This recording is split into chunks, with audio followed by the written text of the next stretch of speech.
Hello, this is Stuart Crawford, and what follows is an extract from my book, Tank Commander, From the Cold War to the Gulf and Beyond, published by Pen and Sword Books.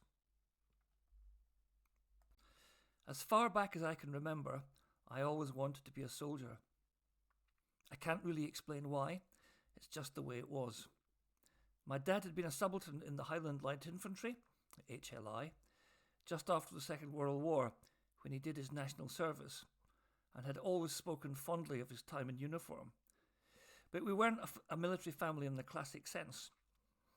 I was just born with it, I guess, just as other folk are born to be train spotters or stamp collectors, whatever floats your boat.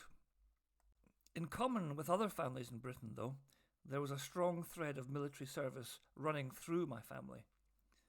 My grandfather, Charles Marshall Crawford, was a schoolteacher born in 1889 and brought up in the village of Kermunnock, then in Lanarkshire, now in the city of Glasgow, who had volunteered, as you did in the First World War, with all his local pals and joined the Royal Army Medical Corps.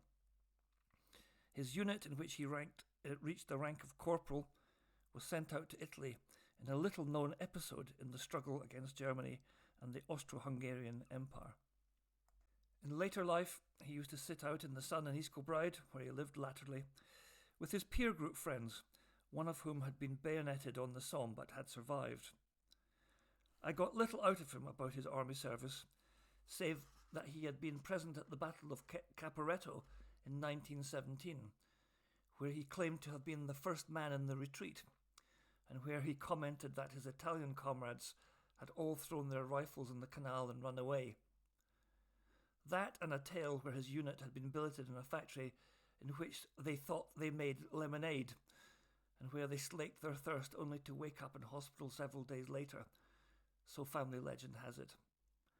But he also had to hold a man down while the surgeon amputated his leg with a razor blade, which made him sick as a dog.